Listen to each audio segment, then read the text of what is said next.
let's actually just explore. We touched it a little bit, but just on the science and the art of programming.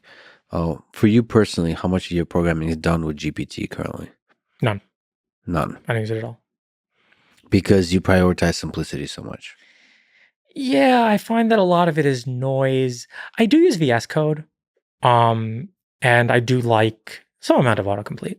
I do like a very like feels like rules based autocomplete, like an autocomplete that's going to complete the variable name for me. So I don't have to type it. I can just press tab.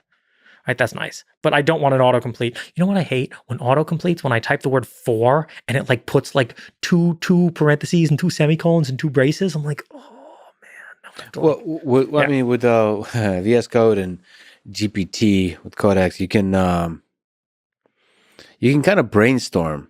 I find I'm like probably the same as you, but I like that it generates code and you basically disagree with it and write something simpler.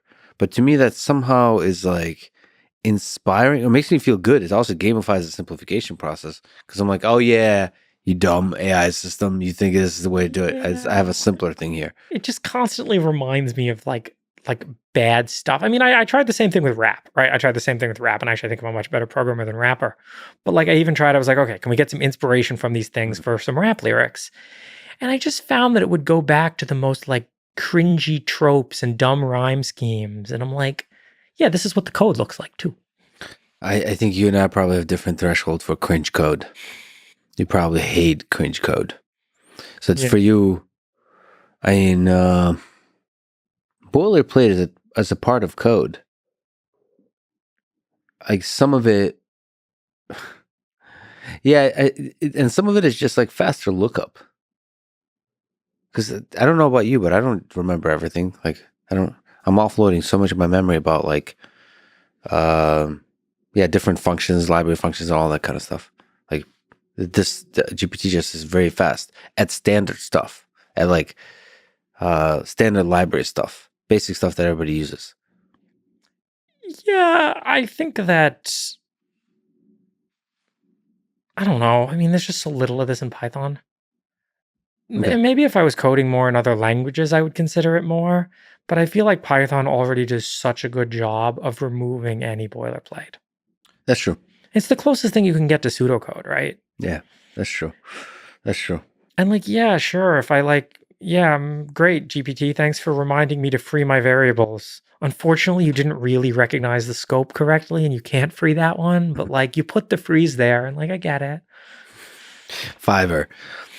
Whenever I've used Fiverr for certain things like design or whatever, it's always you come back. I think that's probably closer. My experience with Fiverr is closer to your experience with programming with GPT. Is like you're just frustrated and feel worse about the whole process of design and art and whatever I use Fiverr for. Still, I just feel like later versions of GPT. I'm using GPT as much as possible to just learn the dynamics of it, like these early versions, because it feels like in the future you'll be using it more and more. And so like, I don't want to be like, for the same reason I gave away all my books and switched to Kindle. Cause like, all right, how long are we going to have paper books? Like 30 years from now? Like I want to learn to be reading on Kindle, even though I don't enjoy it as much, and you learn to enjoy it more. In the same way, I switched from, let me just pause. I switched from Emacs to VS Code. Yeah. I switched from Vim to VS Code. I think similar, but yeah, it's tough. And that Vim to VS Code is even tougher because Emacs is like old, like more outdated. Feels like it. The community is more outdated. Vim is like pretty vibrant still. So I never used any of the plugins. I still don't use any of the plugins. That's what I looked at myself in the mirror. I'm like, yeah, you wrote some stuff in Lisp. Yeah. No, but I never used any of the plugins in Vim either. I had the most vanilla Vim. I have a syntax highlighter. I didn't even have autocomplete. Like these things, I feel like help you so marginally that like, and now VS Code's autocomplete has gotten good enough that like, okay, I don't have to set it up. I can just go into any code base and autocomplete's right 90% of the time. Okay, cool. I'll take it. Right.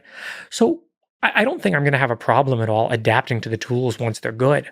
But like the real thing that I want is not something that like tab completes my code and gives me ideas. The real thing that I want is a very intelligent pair programmer that comes up with a little pop-up saying, hey, you wrote a bug on line 14 and here's what it is.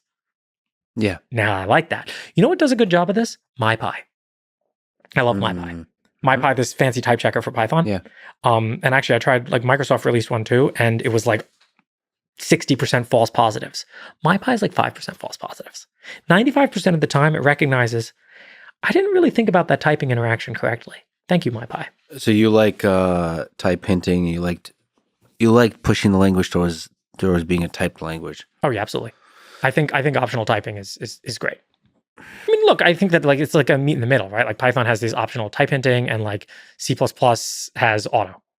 C++ allows you to take a step back. Well, C++ would have you brutally type out std string iterator, right? Yeah. Now I can just type auto, which is nice. And then Python used to just have A. Well, what type is A? It's an A. Yeah. A:\str. Oh, okay, it's a string. Cool. Yeah. I wish there was a way, like a simple way in Python to like turn on a mode which would enforce the types. Yeah, like give a warning when there's no type or something like this. Well, no, to give a warning where like MyPy is a static type checker, but I'm asking just for a runtime type checker. Like there's like ways to like hack this in, but I wish it was just like a flag like Python 3-T. Oh, I see. Yeah. I see. Enforce the types at runtime. Yeah. I feel like that makes you a better programmer. That's a kind of test, right? That the type remains the same. Well, that I didn't like mess any types up. But again, like MyPy is getting really good and I love it. And I can't wait for some of these tools to become AI powered.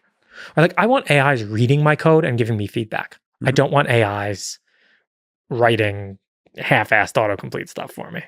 I wonder if you can now take GPT and give it a code that you wrote for a function and say, how can I make this simpler? And have it accomplish the same thing. I think you'll get some good ideas in some code. Maybe not the code you write for TinyGrad type of code, because that requires so much design thinking, but like other kinds of code.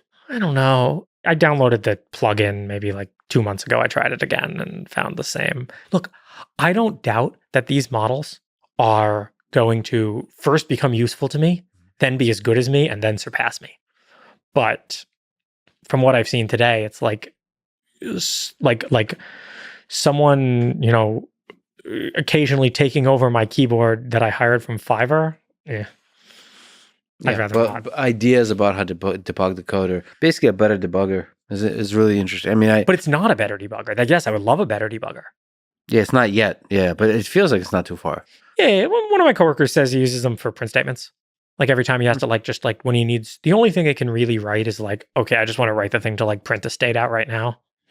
Oh, that definitely is much faster as print statements. Yeah. Yeah. I see myself using that a lot, just like, because it figures out the rest of the functions. Just like, okay, print everything. Yeah, print everything, right? And then, yeah, like if you want a pretty printer, maybe. And like, yeah, you know what? I think in 2 years, I'm going to start using these plugins. Yeah. A little bit. And then in 5 years, I'm going to be heavily relying on some AI augmented flow. And then in 10 years. Do you think you'll ever get to 100% where what's the role of the human that it converges to as a programmer? Nothing. So you think it's all generated? Our niche becomes, I think it's over for humans in general. It's not just programming, it's everything. So niche becomes, well... Our niche becomes smaller, smaller, smaller. In fact, I'll tell you what the last niche of humanity is going to be. Yeah. There's a great book, and it's, if I recommended Metamorphosis of Prime Intellect last time, there is a sequel called A Casino Odyssey in Cyberspace. And I don't want to give away the ending of this, but it tells you what the last remaining human currency is. And I agree with that. We'll leave that as a cliffhanger. So no more programmers left, huh? That's where we're going. Well, unless you want handmade code. Maybe they'll sell it on Etsy. This is handwritten code. Doesn't have that machine polish to it. It has those slight imperfections that would only be written by a person.